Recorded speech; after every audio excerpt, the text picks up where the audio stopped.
Isakaba, the fearless vigilante.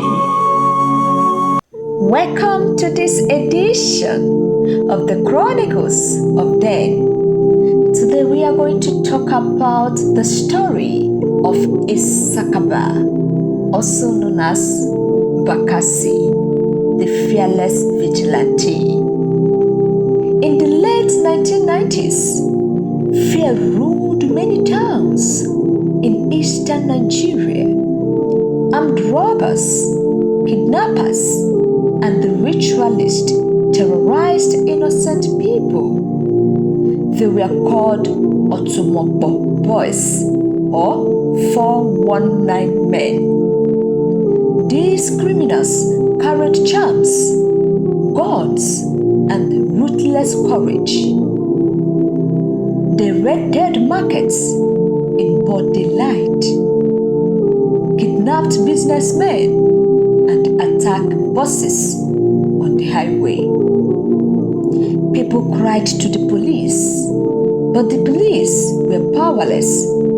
Corruption and weak security meant that when robbers were arrested, they were soon released.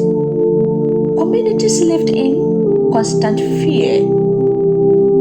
But from the ashes of this fear, a new force rose.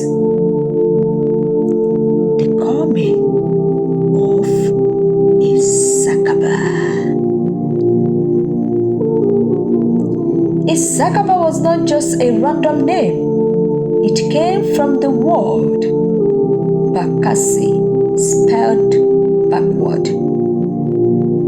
The Bakassi boys were a vigilante group that first appeared in Aba, Abia State around 1998.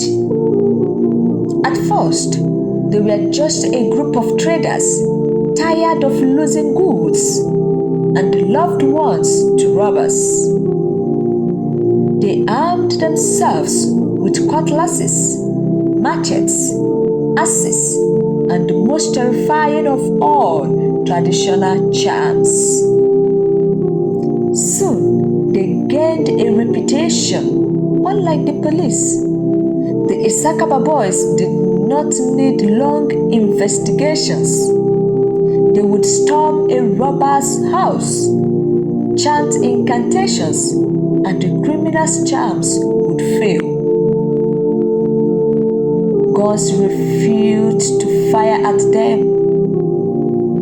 Bullets bounced off their bodies. When they captured a criminal, they gave instant jungle justice, public execution, often by fire. A tire would be forced around the neck of the robber, petrol poured, and the criminal set ablaze before the crowd. Fear of robbers turned into fear of Bakassi justice. Today, Bakassi is remembered in two ways: as saviors who crushed armed robbery when no one else could, as brutal executioners who sometimes went too far, blurring the line between justice and bloodlust. They remain a chilling reminder that when society fails to deliver justice, people may rise to take the law into their own hands. And that thin line can create both heroes and monsters.